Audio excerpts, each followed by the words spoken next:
श्रीयुतापत्कमलं श्रीगुरून् वैष्णवांश्च श्रीरूपं साग्रजातं सगणा रघुनाथान्वितं तं सजीवं सावधूतं सावधूतं परिजनासहितं कृष्णचैतन्यदेवं श्रीराधाकृष्णपादां सगणा ललिता श्रीविशाखान्वितांश्च हे कृष्ण करुणा सिंधु दीनबंधु जगतपते गोपेश गोपिका कांत राधाकांत नमोस्तुते तप्त कांचन गौरांगी श्री राधे वृंदावनेश्वरी विश्वभानुसुते देवी प्रणमामि हरिप्रिये नीलाचल निवासाय नित्याय परमात्मने बलभद्र सुभद्राभ्याम जगन्नाथाय ते नमो नमः। वाञ्छाकल्पतरुभ्यश्च कृपा सिन्धुभ्येव च पतितानां पावनेभ्यो वैष्णवेभ्यो नमो नमः। जय श्री कृष्ण चैतन्य प्रभु नित्यानंद श्री अद्वैत गदाधर श्रीवासादि गौर भक्तवृंद।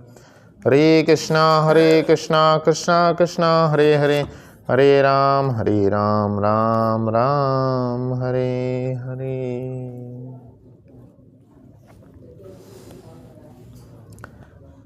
हरे कृष्णा। आप सभी का आज के भागवतम सत्र में पुनः स्वागत है। प्रातःकालीन श्रीमद् भागवतम सत्र एक ऐसा समय है जब श्री भगवान के गुणों को सुनने का बहुत दिव्य अवसर हमें प्राप्त होता है। श्रील प्रभुपाद की कृपा से श्रीमद् भागवतम पढ़ने का, समझने का, जानने का हमें मौका मिला है। यह सेवा के अंतर्गत आज श्रीमद् भागवतम के द्वितीय स्कंद के 6वें अध्याय के 18वें श्लोक पे हम चर्चा करेंगे। बहुत ही सुंदर श्रृंखला चल रही है। द्वितीय स्कंद में श्रीमद् भागवतम के द्वितीय स्कंद को श्री भगवान के श्री चरणों से कंपेयर किया गया है। 12 स्कंद है श्रीमद् भागवतम में। 12 स्कंद को भगवान के अलग अलग अंगों से कंपेयर किए। तो प्रथम 2 स्कंद जो हैं भगवान के श्री चरणों का गुणगान करते हैं। अभी हम 6वें अध्याय पे हैं। 6वें अध्याय का शीर्षक है पुरुष सूक्त की पुष्टि। तो इसके पहले 5वें अध्याय में नारद मुनि ब्रह्मा जी से प्रश्न किए थे कि यह सृष्टि कैसे बनी है, यह सृष्टि का निर्माण कैसे हुआ है। हम इस भौतिक जगत में जो फंसे हैं, कई कारणों से हमारे खुद के मन से, दूसरों के द्वारा और देवताओं के द्वारा, इन सब के द्वारा दिए गए कष्टों से इतने ज़्यादा परेशान रहते हैं, जिसको कि आध्यात्मिक, आदिदैविक और आदि भौतिक बोला जाता है। तो इन क्लेशों से हम इतने परेशान होते हैं, कोई भी जीवात्मा इतना परेशान होता है कि कई बार वह ऊपर उठ करके देखता है, ऊपर मुंह उठा के देखता है, हे भगवान कहाँ फंस गया हूँ मैं, क्यों मुझे यहाँ पे जन्म मिला है, क्यों मुझे यहाँ पे ये सब सहना पड़ रहा है, क्या इससे निकलने का कोई रास्ता है, कहाँ मैं जा सकता हूँ, ये सब क्यों बनाया गया है। तो ऐसे कई सारे सवाल मन में उठने लगते हैं। कब? जब हम परेशानी में फंसते हैं। और जब सुखों में रहते हैं तब रहता है यहीं पे रहना चाहिए हमें, बहुत अच्छा जगह है, बहुत अच्छा जगह है, यहीं हम हमेशा रह जाएं, हर पल हमेशा यहीं पे रहे, यही हमें हमारी कामना होती। आज हम देखेंगे बाहर देश विदेश में कितनी लड़ाइयाँ हो रही हैं। हर देश युद्ध कर रहा है, हर देश एक दूसरे से किसी न तो किसी कारणवश युद्ध में लड़ा हुआ है, युद्ध में फंसा हुआ है। श्री भगवान की असीम कृपा है कि भारतवर्ष में हम बैठे हैं, आराम से बैठ के भगवान का गुणगान करने का मौका मिल रहा है। तो श्रीमद् भागवतम में वर्णन आ रहा है कि नारद मुनि यह प्रश्न पूछ रहे हैं ब्रह्मा जी से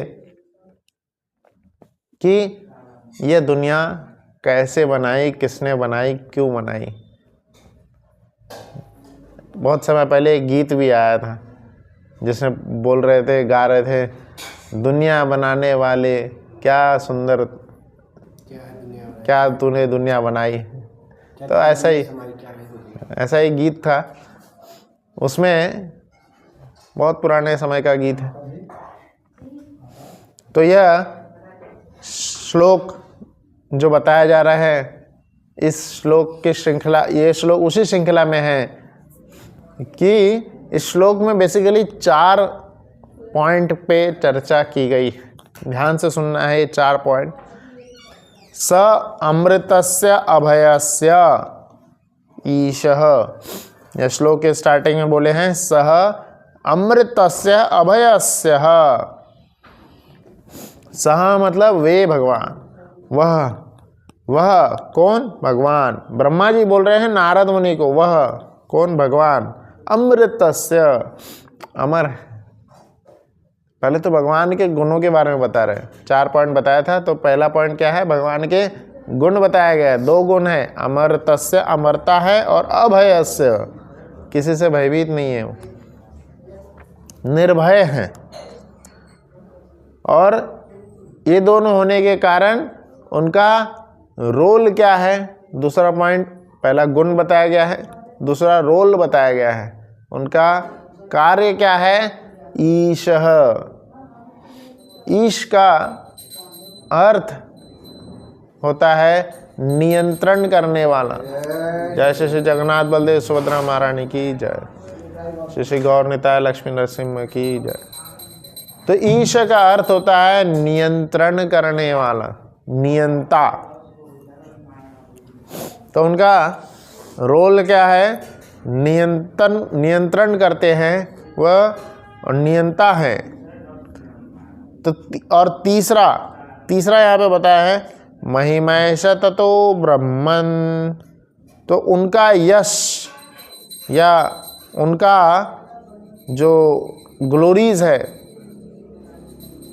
तो वह ग्लोरीज क्या है, दुरत्यः, अमाप्य है। दुरत्यः का अर्थ यहाँ पे बता रहे अमाप्य। अमाप्य मतलब जिसका कोई गणना नहीं किया जा सकता। तो उनके गुण क्या है, अमर है वह, निर्भय हैं, और उसके पश्चात वह, उनका रोल क्या है, वो नियंत्रण करते हैं सब चीज़ का, सभी यहाँ पे जीवात्माओं का नियंत्रण करते हैं। और वह उनकी महिमा का वर्णन अगर करेंगे तो वह जो है उनकी महिमा क्या है, अमाप्य, दुरत्यः है। उनकी महिमा का कोई मापदंड नहीं है, कोई उनकी महिमा का गुणगान कर ही नहीं सकता। जो अनंत शेष हैं, वर्णन आता है अनंत शेष जी एक बार भगवान का गुणगान करना चालू किए। बहुत समय पुरानी बात है, अनंत शेष जी ब्रह्मा जी भगवान कृष्ण का गुणगान करना चालू किए थे, और अभी तक कर ही रहे हैं। तो उनका गुणगान कभी समाप्त ही नहीं होता है। क्यों? क्योंकि भगवान जो हैं समय और गुणों से परे हैं। समय और गुण के अधीन जो होते हैं वह, उनके गुण कहीं जाके समाप्त हो जाएंगे, वो समय कभी न तो कभी खत्म होगा। क्योंकि भगवान समय से परे हैं तो उनके गुण असीम हैं। हर समय उनके गुण क्या हैं, बढ़ते चले जाते हैं। हर समय उनके गुण बढ़ते चले जाते हैं। आपने 10 गुण याद किए होंगे, बाद में याद आएगा और 10 गुण बढ़ गए। तो ऐसे हर समय उनके गुण और उनके महिमा जो है बढ़ते चली जाती है। तो उनकी महिमा का वर्णन असीम है, अमाप्य कहा गया है। बचपन में साइंस प्रोजेक्ट हुआ करता था, बच्चे लोग साइंस प्रोजेक्ट बनाते हैं। तो साइंस प्रोजेक्ट में बहुत सुंदर एक यंत्र से चलने वाला कुछ एक मशीन अगर बना दिया जाता है तो वो सबको आकर्षित करता है अपनी ओर, सबको अपनी ओर आकर्षित करता है। तो एक बार एक ऐसा ही साइंस प्रोजेक्ट का जो मॉडल है, एक न्यूटन जो हमारे साइंटिस्ट हैं उन्होंने बनाए थे, और उन्होंने अपने मित्र को उस दिन बुलाए थे। पूरा बनाने के बाद में वह मित्र को बुलाए और दिखाए वह मॉडल। बहुत सुंदर मॉडल था। सूर्य सेंटर में, सोलर सिस्टम का मॉडल बनाए थे, सूर्य सेंटर में है और बाकी सभी जो ग्रह है, पृथ्वी, वीनस, सैटर्न, ये सारे क्या है, उनका अलग अलग समय पे जैसे सौरमंडल में होता है वह परिक्रमा कर रहे थे, और वो बैटरी से चल रहा था। बहुत सुंदर लग रहा था, और आसपास में उन्होंने तारे वगैरह भी दिखा दिए थे, तो ऐसा लग रहा था एकदम रियल है। आप ऐसे सौरमंडल यहाँ पे उसमें भी जा सकते हैं, जिसमें हॉल में बैठा के ऐसे ऊपर 3D में आपको दिखाया जाता है, पूरा चल रहा है। सही में लगता है कि हाँ, इतना बड़ा सौरमंडल है, इतना बड़ा आकाश है, इतने सारे सितारे हैं। कभी साफ जो आसमान रहेगा उसमें कभी देखिएगा कितने सितारे दिखते, कितने, साइंस में हम पढ़ेंगे कितने सारे तारों को बन कर मिला करके कुछ फॉर्म किया जाता है, शेप्स वगैरह। जैसे सप्तऋषि का तारा का वर्णन आता है, 7 तारे बन का मिश्रण। तत्पश्चात एक ऑर्किड का एक फॉर्म, ऑक्टोपस का फॉर्म आ जाता है। तो ऐसे कई सारे जो तारे हैं उनको मिश्रित करके यहाँ पे कई सारे फॉर्म तक बन जाते हैं। तो ऐसे सुंदर, इतने सुंदर ग्रहों का जो बाहर चल रहा है, यह ग्रहों का मिश्रण, कितना सुंदर फॉर्म हमें दिखाई देता है। तो ये जो न्यूटन के मित्र आए थे, उन्होंने देखे यह सुंदर सा ग्रह मशीन पे चलने वाला, तो उन्होंने देखने के बाद बोले कि यह कितना सुंदर है, क्या यह किसी ने बनाया है, क्या यह कैसे चल रहा है, उसकी तारीफ करने लगे। किसने बनाया है, बहुत सुंदर है, बहुत सुंदर है, कैसे बनाए, कैसे बनाए, मुझे भी बताओ, मुझे सीखना है। तो न्यूटन क्या बोलते हैं, यह अपने आप बन गया। मैं सुबह आकर के देखा, यहाँ पे अपने आप ये रखा हुआ था, यह किसी ने बनाया नहीं है, अपने आप ये रखा हुआ था। और उसका दोस्त बोला, पागल हो क्या, अपने आप कैसे बन सकता है, अपने आप कैसे बन सकता है कि ये आ गए, रखा हुआ रहे। अरे किसी ने तो यह डिज़ाइन किया ही होगा, बैटरी लगाया होगा, किसी ने तो यह डिज़ाइन किया है, ऐसा अपने आप तो बन नहीं सकता। तो न्यूटन उनको वही बताते हैं कि जब ये छोटी सी चीज़ जो इत्तू से एरिया में बनी हुई है, और इस चीज़ को देख करके आप बोल रहे हैं कि कोई तो इसको बनाया होगा, इसके पीछे कोई दूसरा व्यक्ति होगा जो इसको बनाया है। तो इतने सुंदर सौरमंडल को, इतने सुंदर पृथ्वी को, इतनी सुंदर प्रकृति को देख करके हमें यह गारंटी मानना चाहिए कि there is someone creator behind it, इसके पीछे कोई ना तो कोई बनाने वाला है। दिल्ली इतना प्रदूषित होती जा रही है, यह प्रदूषण से भरे वातावरण में जब ऑफिस से छुट्टी मिलती है, हम कोई भी व्यक्ति जाएगा कहीं कहीं बाहर एकदम दूर, कहीं है ना, नैनीताल, हरिद्वार, है ना, उत्तर प्रदेश और उत्तराखंड के ऊपर के जगहों में जहाँ जहाँ भी जा पाए, और वहाँ जा कर के क्या देखना चाहेगा, बद्रीनाथ, केदारनाथ, वहाँ जाके क्या देखेंगे, सुंदर सुंदर प्रकृति को देखना चाहेंगे। झील, इतनी सुंदर नदी, वहाँ पे वाटरफॉल हो रहा है, इतना सुंदर प्रकृति, इतना सुंदर वहाँ पे चिड़िया हैं।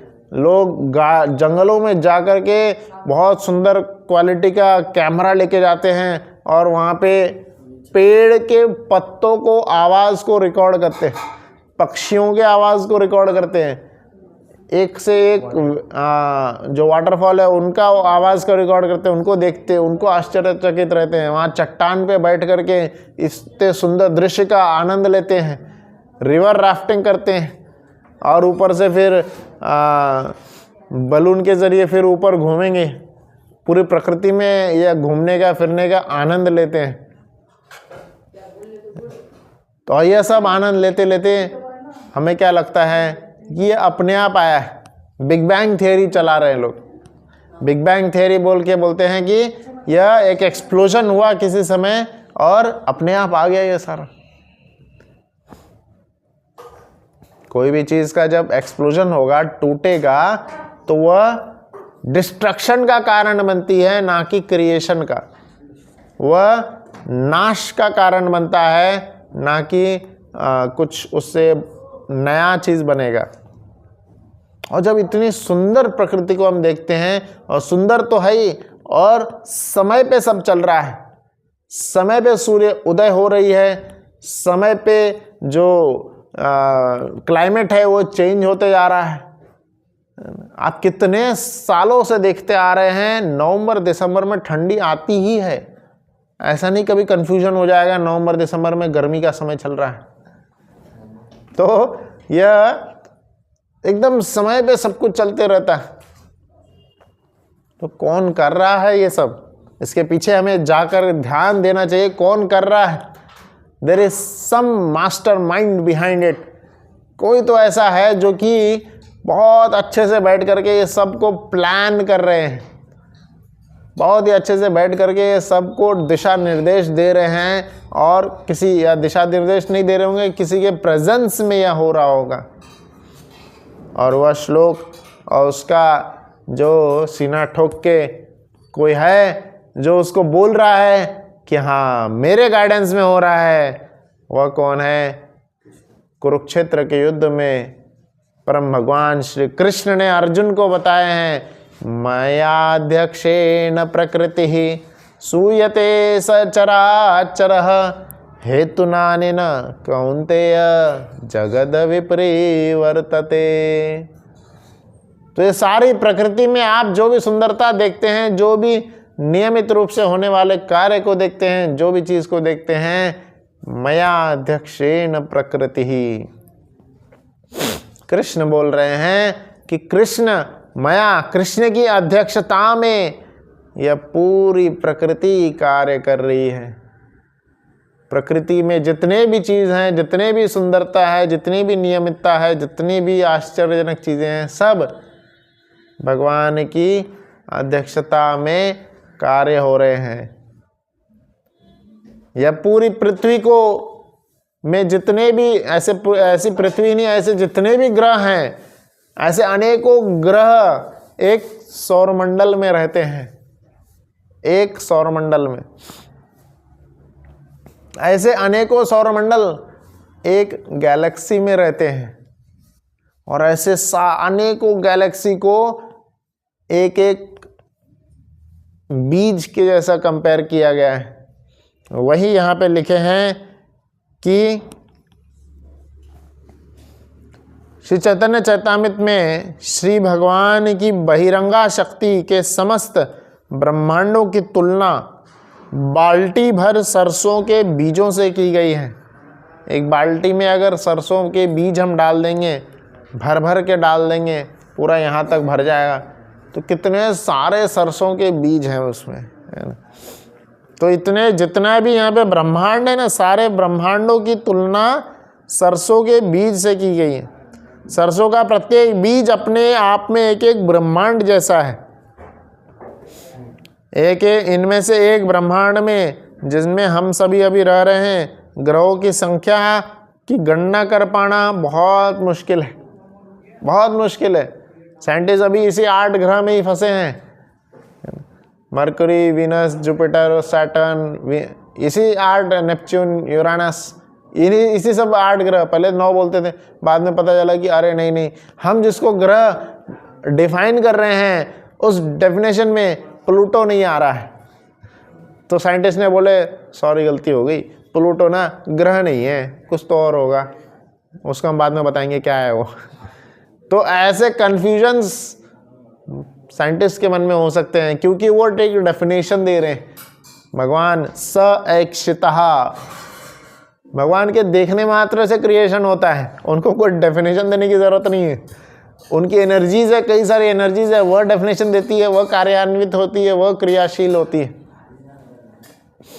चैतन्य चेतामृत में वर्णन आता है 3 शक्तियां हैं भगवान की, समवित, संधिनी, हलादिनी शक्ति।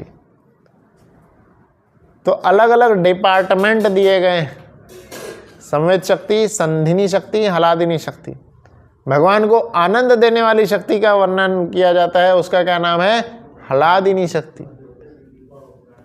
समवित शक्ति जो कि भगवान कौन है?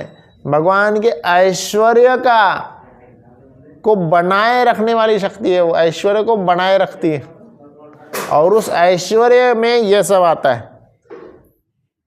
भगवान की जो ऐश्वर्य है वह शक्ति जो है भगवान के जो कितनी सुंदर सृष्टि है उसको बनाए रखती है। तो इसमें बता रहे हैं यही नहीं, आध्यात्मिक आकाश में ग्रहों की संख्या भौतिक आकाश की तुलना में कम से कम 3 गुना अधिक है। तो 2 प्रकार के दुनिया के बारे में बताए जा रहे हैं। हम तो एक छोटे से जगह में रह रहे हैं, छोटे से जगत में। ये सारा जगत जो है भौतिक जगत कहलाता है, और इसके परे आध्यात्मिक जगत है। आध्यात्मिक जगत में ग्रहों की संख्या 3 गुना अधिक है, 3 गुना। इसलिए उसको त्रिपाद विभूति कहा गया है। भगवान ने ये जो दुनिया बनाई है, इस पूरी दुनिया में को अगर 4 भाग में, पूरी सृष्टि को अगर 4 भाग में विभाजित करेंगे तो 3 पाद में, 3 डिविजन्स में जो आध्यात्मिक जगत है वह समाया हुआ है, और एक पार्ट में, एक वाले पार्ट में भौतिक जगत है। जैसे हम देख सकते हैं इतना बड़ा जो कंट्री है, इतने बड़े कंट्री में मेजॉरिटी पोर्शन जो है अच्छे लोगों के लिए जगह रहती है, जो सरकार के नियमों को पालन कर रहे हैं, जो नियमित रूप से रह रहे हैं, उनके लिए होती है। और कुछ पोर्शन में क्या बनाया जाता है? जेल। जो जीव जंतु, जो जीवात्माएं भगवान के नियमों को पालन नहीं कर रहे होते हैं, उनको जेल में डाला जाता है। वह भी सरकार ही बनाती है, सरकार के नियमों से ही चलता है वो। तो ऐसे जेल से कंपेयर किया गया है किसको? इस भौतिक जगत को। भौतिक जगत को जिसमें जेल से कंपेयर किया गया है, उनके जेल के अधिकारी कौन है? स्वयं देवाधिदेव महादेव कहलाते। और उनको कंट्रोल जो किया जा रहा है, 3 जो त्रिताप उनको कंटिन्यूसली देते जा रहे हैं। तो वह त्रिशूलधारी जो हैं, कौन? जो जेलर है देवी माता है। तो त्रिताप जो दिए जाते हैं हर एक जीवात्माओं को, वह है आदिदैविक, आध्यात्मिक, आदि भौतिक। यह 3 प्रकार के क्लेश या ताप हर एक जीवात्माओं को कंपलसरी दिए जाते हैं। कंपलसरी मतलब आप इस जगह पे रह रहे हैं तो कंपलसरी यह ताप झेलने पड़ेंगे। भौतिक जगत को और सुंदर से बखान करते हुए भगवान इस भौतिक जगत का गुण बता रहे हैं। जैसे अगर यह करताल जैसे एग्जाम्पल है, करताल किसी को देना है तो इसके गुण बताए जाते हैं। ये बहुत अच्छा है, अच्छे से बजता है, किस ब्रास वगैरह से बना है, ताकि लोग आकर्षित होंगे और इसको लेंगे। तो भगवान अपनी ही सृष्टि का, भौतिक जगत भगवान ने बनाए, भगवान ने ये सुंदर सृष्टि बनाए, इसका वर्णन करते, इसका गुणगान करते भगवान क्या कह रहे हैं? यह जो जगत है दुखालय है। इसके उस कोने में, इस कोने में, हर कोने में सिर्फ और सिर्फ दुख ही मिलेगा। दुखालय है यह। जैसे पुस्तकालय में पुस्तक भर भर के रखे होते हैं, भोजनालय में भोजन मिलता है, दुखालय में दुख के अलावा और कुछ नहीं मिलेगा। हर जगह सिर्फ दुख मिलेगा। दुख के क्लासिफिकेशन बता देते हैं, कौन कौन से दुख मिलेंगे, कहाँ कहाँ से दुख मिलेंगे। भौतिक जगत दुखालय बताया गया है। तो क्लासिफिकेशन मुख्य रूप से बड़े क्लासिफिकेशंस यह 3 बताए गए हैं, आध्यात्मिक, आदि दैविक, आदि भौतिक। बड़े क्लासिफिकेशंस। आध्यात्मिक मतलब आपका शरीर ही आपको परेशान करेगा, आपका शरीर, आपका मन से ही आपको ढेर सारी परेशानी होगी। आदि दैविक, देवतागण भी परेशान करने में कम नहीं है। आपको बारिश होती रहेगी और ड्रॉट, बारिश किसी जगह पे नहीं भी होगी, ठंड पड़ेगा, गर्मी पड़ेगी, इतनी सारी परेशानी। और जहाँ रह रहे हैं आपके मन में तो कई सारे विचार आते रहेंगे, मन परेशान करेगा ही, बाहर की दुनिया के लोग भी परेशान करेंगे। सपोज आप सभी लोगों से दूर होकर एक जगह में चले गए, टेंशन मत लीजिए, कई सारे जीवात्माएं हैं जो मच्छर के रूप में आपको परेशान करेंगे। मच्छर, कीट, पतंग, कई सारे जीवात्मा, चींटी, क्या क्या रूप में आकर के आपको परेशान करेंगे ही करेंगे। तो इस तरह से हर कोने में परेशानी रहेगी ही रहेगी। दुखालय है, यह दुख का आलय है। तो यह दुखों का आलय जो है, यह जो जगह बनाया गया है, ये जो जगत बनाया गया है, इसमें हर एक जीवात्मा अपने कर्म की वजह से ही बंधते चले जाते हैं, बंधन में फंसते चले जाते हैं। इसलिए भगवान प्रकट होते हैं। जैसे जेलर में कभी कभी पीएम या कोई नेता आ जाता है और बोलते हैं बाहर के, हम तुम्हें रिहा कर देंगे, रिलीज कर देंगे। कई साल कुछ जीवात्मा ऐसे होते हैं, कुछ कैदी ऐसे होते हैं, कई सालों से जेल में रहते रहते उनको बाहर की दुनिया वो भूल ही चुके होते हैं। उनको लगता है ये जेल ही सब कुछ है।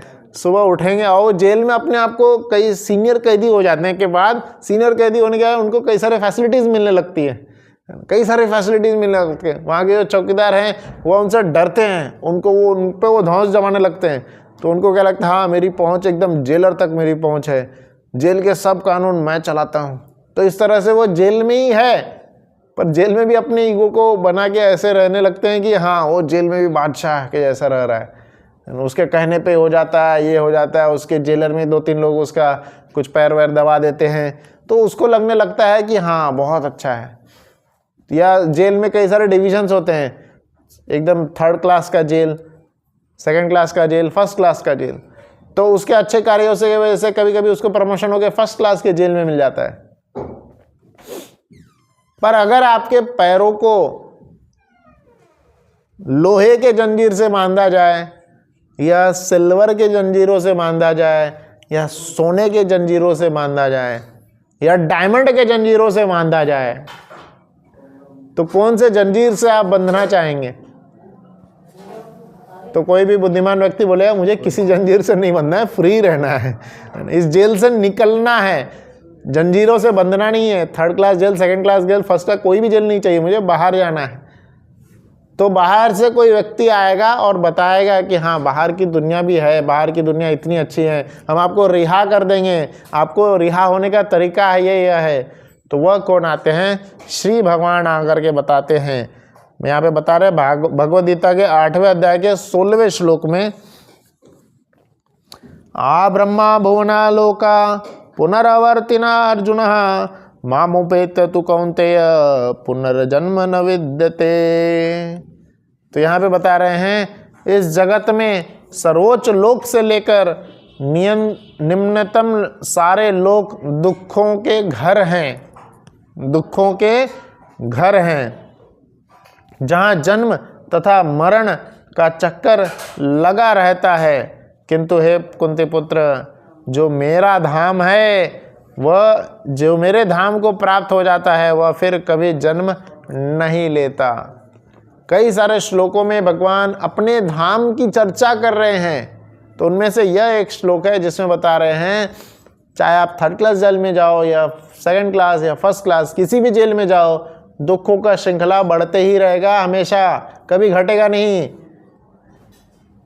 जो हिरण्यकशिपु थे, उनको लगा कि मैं अमर हो जाऊंगा, उन्होंने आसपास देखे, किसी से पूछे सबसे टॉप व्यक्ति कौन है, बोले ब्रह्मा जी हैं। जाके ब्रह्मा जी से वरदान मांगे मुझे अमर बना दो। ब्रह्मा जी बोले खुद ही मैं फंसा हुआ हूँ, मैं अमर नहीं हूँ, तुम्हें क्या अमर बनाऊंगा। तो यही यहाँ पे बता रहे, आ ब्रह्मा भुवना लोका, ब्रह्मा जी के लोक में भी जाएंगे, वहां से लेकर के निम्न एकदम निम्न लोकों में भी सब इस दुखों के संसार में ही है, अमर है। अमरता नहीं होने के कारण सब मरणशील हैं, तो दुख ही है। आज नहीं तो कल नहीं, यह शरीर छोड़ना ही पड़ेगा। जितना भी शरीर के लिए कर रहे हैं, जितना भी धन वैभव ज्ञान सब हासिल कर रहे हैं, एक समय आने के बाद मृत्यु के रूप में मृत्यु सर्वहरस चाहम, सब छीन लिया जाएगा। प्यार से नहीं लिया जाएगा, छीन लिया जाएगा। और अगले जन्म में अगले जो शरीर मिलेगा, ना आप पिछले जन्म में अर्जित किया हुआ धन क्लेम कर सकते हैं, न ज्ञान फिर से ले सकते हैं। हाँ, पिछले जन्म में मैं PhD हो गया था, इस जन्म में फिर से मुझे नर्सरी से चालू नहीं करना है, अगले जन्म में फिर से नर्सरी से चालू करना पड़ेगा। जॉनी जॉनी यस पापा बाबा बाबा ब्लैक शिप, फिर से वो सब गाना ही पड़ेगा। पिछले जन्म में अगर बहुत करोड़पति हो गए थे, इस जन्म में आके बोले नहीं नहीं पिछले जन्म के एटलीस्ट आधा धन मेरे को दे दो, नहीं मिलेगा। अगले जन्म में फिर से जीरो से चालू करना हो। कितना भी आप फेम अर्जित कर लेंगे, इस जन्म में आपने पूरे देश के प्राइम मिनिस्टर भी बन गए हैं, अगले जन्म में फिर से RSS के नेता से ही चालू करना होगा। या फिर से कोई एकदम लोएस्ट पोस्ट से, कुछ भी हो सकता है। तो कुछ भी वापस नहीं जाता है, कुछ भी नहीं, एक चीज़ भी वापस नहीं जाती। तो इसलिए यहाँ पे बताए हैं, किसी भी लोक में हम क्या है, दुखों में ही फंसे रहेंगे। कृष्ण अपने धाम की ओर दिखा रहे, वह मेरा जो धाम है वह जन्म मृत्यु से परे है, वहाँ न जन्म होता है न मृत्यु होती है। इवन बता रहे ना वहाँ सूर्य की ज़रूरत है न चांद की ज़रूरत है, सूर्य की तेज की भी ज़रूरत है, वो अपने आप में प्रकाशमान है, अपने आप में वह प्रकाशित होते रहता है। ऐसे धाम में जो चला जाता है व्यक्ति, वापस फिर कभी आने की ज़रूरत ही नहीं पड़ती, वो कभी भी वापस नहीं आता है। बहुत सुंदर, हमेशा वही, हमेशा निर्भय रहेगा, उसी धाम में रहेगा। उसका सैंपल भी यहाँ पे बता रहे हैं। उसका सैंपल बताते हुए प्रभुपाद जी इस तात्पर्य के अंत में लिख रहे हैं, ऐसे कई सारे जगत इसी दुनिया में हैं जिनमें जन्म मृत्यु तो रहती है, बट जरा और व्याधि, ये जो 4 कष्टों में से जो 2 कष्ट है वो हटा दिए जाते हैं।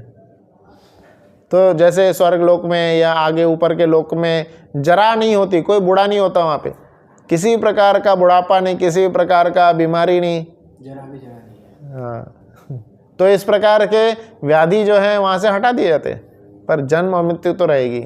वहाँ पे लाइफ स्पैन बहुत ज़्यादा है, बहुत सालों तक जीवित रहेंगे, पर अंत में वहाँ भी छोड़ना ही है। आ ब्रह्मा भुवना लोका, जैसे ही वहाँ पे पुनः आपका पुण्य जो है क्षीण होगा, क्षीणे पुण्य मृत्यलोक विशंति ही, मृत्यलोक में वापस आ जाएंगे, फिर से यहाँ पे कर्म करना होगा। तो इसलिए यहाँ पे बता रहे हैं, भगवान की करुणा का, भगवान की शक्तियों का, भगवान के दिव्य दिव्य जो गुण हैं और भगवान का जो क्रिया है, कार्य है, उनको गिन पाना बहुत ज़्यादा मुश्किल है।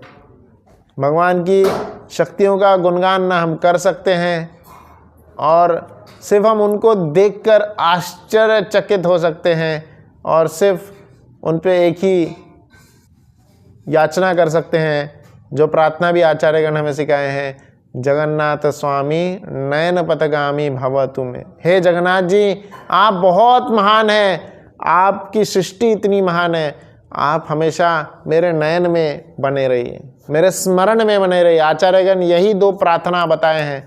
जब हम समझ गए, हाँ सामने जो खड़े हैं ये इतने महान है, इतनी बड़ी उनकी सृष्टि है, इतने सब उनके कार्य हैं। जैसे बड़े नेता के पास हम जाकर के क्या बोलते हैं, वो नेता क्या चाहिए, कुछ नहीं, बस कृपा बनाए रखिए। तो उस नेता से अगर हम कोई छोटी चीज़ मांग लेंगे, अंबानी से जाकर के बोलेंगे एक पेन दे दो, उसकी बेइज्जती हो जाएगी। बोलेंगे पेन लेने के लिए यहाँ आया है। तो क्या है, क्या बोलते हैं आचार्यगण, इनसे जाकर के भगवान से भगवान को ही मांग लेना है। तो इसलिए हम जगन्नाथ जी से, भगवान से जब हम मांगते हैं क्या, बस आपका स्मरण हमेशा बनाए रहे। भगवान का स्मरण बना रहेगा तो आचार्यगण बोलते हैं कि नरक में भी हम चले जाएं तो भी क्या ही चिंता है, वहाँ पे भगवान का स्मरण करते रहेंगे, भगवान के नाम का गुणगान करते रहेंगे। हरे कृष्णा कृष्णा कृष्णा हरे हरे, हरे हरे राम राम राम हरे। तो इसी के साथ हम यहाँ पे अंत करते हैं, समय भी हुआ है। किसी का कोई प्रश्न? यहाँ पे मुख्यतः इस श्लोक में भगवान के गुणों के बारे में बताया गया है। भगवान इस भौतिक जगत का भगवान ने बनाए हैं और मृत्यु तथा सकाम कर्मों से भगवान परे हैं। यह ब्रह्मा जी नारद मुनि को बता रहे हैं। किसी का कोई प्रश्न है तो पूछिए, बस थोड़ा प्रयास किया बोलने का। हरे कृष्ण।